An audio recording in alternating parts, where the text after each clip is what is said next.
नमस्कार दोस्तों, आपका स्वागत है हमारे चैनल के ऊपर।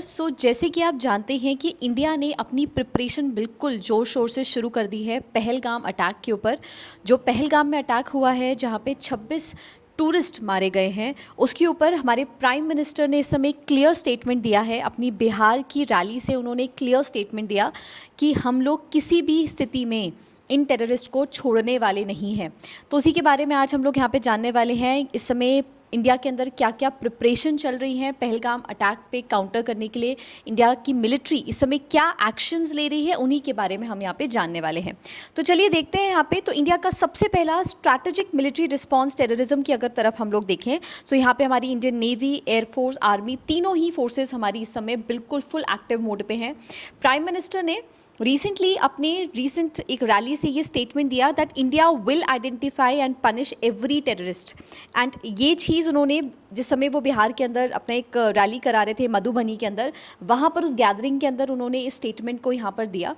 और इस मैसेज के थ्रू, क्योंकि ये मधुबनी में जब उन्होंने ये स्टेटमेंट दिया तो वो उनकी स्पीच हिंदी में चल रही थी और अचानक से उन्होंने ये पर्टिकुलर फ्रेज़ जो है उसको इंग्लिश में बोला है। तो एक्चुअली में वो ये मैसेज ग्लोबल प्लेटफॉर्म पे ग्लोबल लीडर्स को भी देना चाहते थे कि इंडिया किसी भी स्थिति के अंदर इस समय इन टेररिस्ट को छोड़ने वाला नहीं है।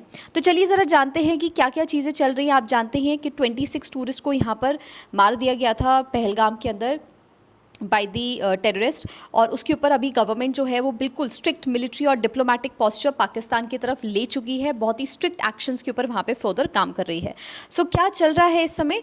अभी रिसेंटली इंडिया की जो मिलिट्री स्ट्रेंथ है, जो हमारी इंडियन नेवी है, उन्होंने यहाँ पर as a show of strength में नहीं बल्कि एक रियलिटी में एक मिसाइल को आईएनएस सूरत से एक मिसाइल को टेस्ट किया है रिसेंटली। जो commission stealth guided missile destroyer है उसको उन्होंने यहाँ पर टेस्ट किया है। तो मिसाइल टेस्टिंग हुई है आपकी आईएनएस सूरत से। आपने बैरक 8 के बारे में तो सुना ही होगा, ठीक है ना। ये मीडियम आपकी surface to air range missile है आपकी बेसिकली, जिसको डीआरडीओ और इजराइल की एरोस्पेस इंडस्ट्री ने मिलकर बनाया था। और ये तरफ से क्लियर मैसेज है यहाँ से गवर्नमेंट की तरफ से कि इंडिया ये अपनी एबिलिटी, जो एरियल एबिलिटी है, उसको अरेबियन सी के थ्रू यहाँ पे शोकेस कर रहा है कि हम लोग इस समय कॉम्बैट रेडी हैं और किसी भी समय यहाँ पे किसी भी तरीके का एक्शन जो है वो लिया जा सकता है, ठीक है। तो एक स्ट्रैटेजिक मैसेज भी है जो गवर्नमेंट के द्वारा यहाँ पे पाकिस्तान को भी दिया गया है।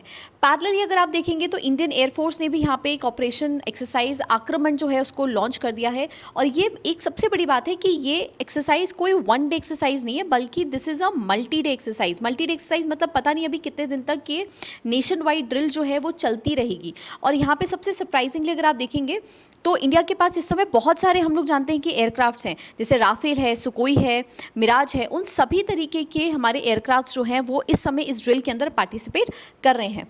तो यहाँ पे ये चीज़ भी हमें समझ में आती है कि अभी इस प्रेजेंट मौजूदा स्थिति के अंदर दिस इज़ एन अप्रोच, जो पहले हम लोग एक डिफेंसिव अप्रोच रखते थे, there is a huge shift from defensive to the offensive approach. So India का जो पोस्चर है, इंडिया का जो इस समय बेसिकली जो माइंडसेट है वो ये शो कर रहा है इंडिया की गवर्नमेंट के द्वारा कि we are moving towards from the defensive towards the offensive approach.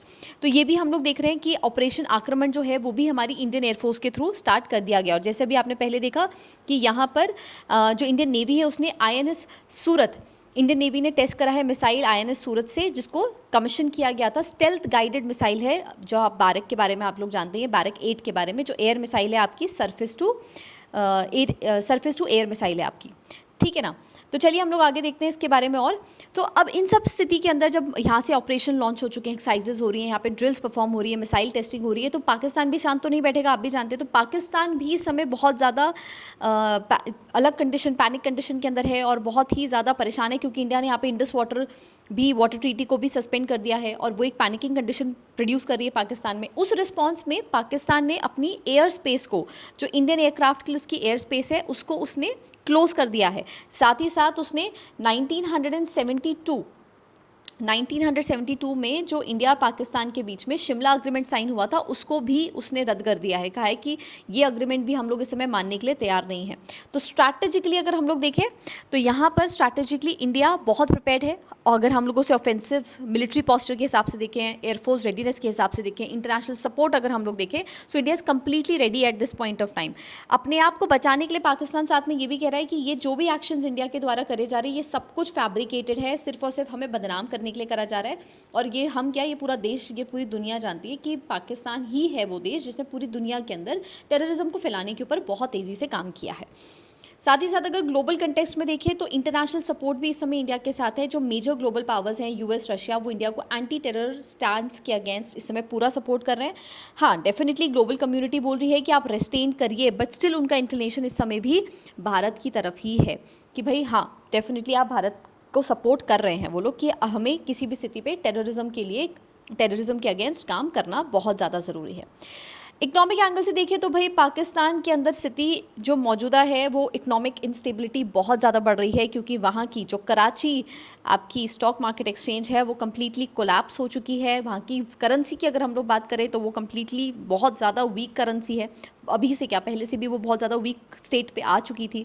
Naval ब्लॉकेट्स कर दिए हमारी तरफ से, तो गवर्नमेंट के द्वारा यहाँ पे नेवल ब्लॉकेट्स कर दिए गए हैं कराची में और ग्वादर के अंदर। ड्रोन स्ट्राइक्स जो हैं वो एलओसी के दौरान यहाँ पे लगातार होती हुई दिखाई दे रही हैं। और ये जो प्रोलॉन्ग कॉन्फ्लिक्ट है वो ऐसी इकोनॉमिक इंस्टेबिलिटी को और ज़्यादा पाकिस्तान के अंदर क्रिएट कर भी सकता है। स्ट्रैटेजिकली अगर हम लोग देखें तो इंडिया की तरफ से ये एक स्ट्रैटेजिक डेटरेंस है, जहाँ पे इंडिया अपनी मिलिट्री प्रिपेयर्डनेस के बारे में शोकेस कर रहा है कि भाई ये this is not a showcase programme, we are actually ready and कभी भी किसी भी समय ऐसा कुछ भी अटैक होने की संभावना हो सकती है। साथ ही साथ एरियल डिफेंस हमने यहाँ पे अपना शो करा है, जैसे भी आपने देखा INS सूरत से इसको बेसिकली मिसाइल को टेस्टिंग करी गई है। डिप्लोमेसी और डिफेंस के रिस्पेक्ट में भी एक डुअल अप्रोच यहाँ पे रखी गई है। रीजनल थ्रेट्स और जो ग्लोबल थ्रेट्स, अक्सर सामने देश हमारे को पाकिस्तान बोलता है कि भैया हमारे पास न्यूक्लियर मिसाइल है, तो इंडिया बोलता है सिर्फ आप ही के पास न्यूक्लियर मिसाइल नहीं है, हमारे पास भी न्यूक्लियर मिसाइल है। और इसका इस्तेमाल अगर पाकिस्तान की तरफ से हुआ तो ज़्यादातर डिस्ट्रक्शन जो है वो डेफिनेटली इंडिया पाकिस्तान को बहुत ज़्यादा डिस्ट्रक्शन प्रोवाइड करवा सकता है, बहुत ज़्यादा उसको डिस्ट्रॉय कर सकता है।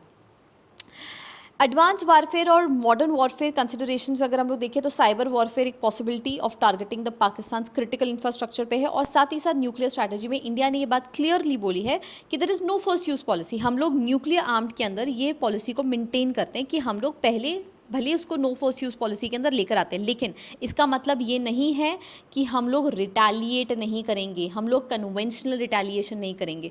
और ग्लोबल पावर्स भी बोल रही हैं कि हाँ ठीक है, आप रिटेलिएट करिए, स्ट्रैटेजिक रिस्ट्रेंट होना चाहिए, बट लार्जली उनका सपोर्ट भी इंडिया की तरफ इस समय दिखाई दे रहा है हमारे को। अगर हम लोग इंटरनल पॉलिटिक्स की बात करें इंडिया के अंदर, तो इस समय मौजूदा स्टेट के अंदर even opposition leaders have expressed कि हमारा फुल सपोर्ट है इस समय गवर्नमेंट के साथ। वो जो भी नेशनल यूनिटी के लिए टेररिज्म के अगेंस्ट करना चाह रहे हैं उसमें हम लोग फुल सपोर्ट करेंगे सरकार को इस समय। सो किसी भी तरीके के इंटरनल डिस्प्यूट्स भी इस समय हमें भारत में दिखाई नहीं दे रहे हैं। और अगर हम लोग इस बात को देखें तो इंडिया इस समय क्विक प्रोवोकेटिव स्टेप को ले रहा है।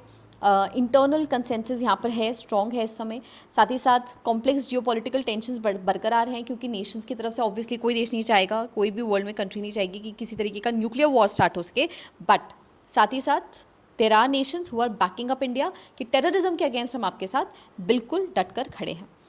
साथ ही में अगर हम लोग देखें सो इंडिया इस समय मोबिलाइज कर रहा है मिलिट्री डिप्लोमेटिक स्ट्रैटेजी के ऊपर, इंटरनल सिक्योरिटी फ्रंट्स को अपने स्ट्रेंथन अप कर रहा है। और एक क्लियर मैसेज, एक असर्टिव मैसेज हमारी तरफ से, इंडिया की तरफ से पाकिस्तान के पास जा रहा है कि भाई अगर आप टेररिज्म को फैलाएंगे, अगर आप टेररिज्म को प्रोपोगेट करेंगे, so there are going to be actions. आप शांत नहीं बैठ सकते हैं, ठीक है ना। They are going to be the punitive actions, जिसमें हमने मिसाइल टेस्टिंग, मिलिट्री एक्सरसाइजेज, इन सभी चीज़ों के थ्रू ये दिखा दिया है कि we are completely swiftly ready at this point of time. और डेफिनेटली अगर कोई भी एक्शन लिया जाता है, क्योंकि अभी तक आप देखेंगे तो 5 बड़े एक्शंस तो सरकार के थ्रू ले लिए गए हैं, लेकिन ये भी बात है कि कोई ना कोई कोवर्ट ऑपरेशंस मिलिट्री ग्राउंड्स के ऊपर भी होने की पूरी संभावना है। सो फ्रेंड्स, हम लोगों ने यहाँ पर इस चीज़ को कवर करा, अभी इस टॉपिक को कवर करा है कि इस समय सरकार की तरफ से क्या एक्शंस लिए जा रहे हैं और क्या स्टेप्स जो है वो फर्दर गवर्नमेंट इस समय ले सकती है। हमारी तरफ से हमने इस टॉपिक को इस लेक्चर में कवर करा है। सो आपको क्या लगता है गवर्नमेंट के थ्रू और क्या ऐसे और स्टेप्स आने चाहिए, हमें कमेंट्स में ज़रूर बताइएगा। ऐसी और इन्फॉर्मेशन कंटेंट के लिए आप हमारे चैनल को सब्सक्राइब कर सकते हैं, हमारी वीडियोज़ को शेयर कर सकते हैं और साथ ही साथ डू लाइक आवर वीडियोज़। सो मिलेंगे नई वीडियो के अंदर एक और नए कंटेंट के साथ और नई इन्फॉर्मेशन के साथ। Till then take care everyone, all the very best, जय हिंद।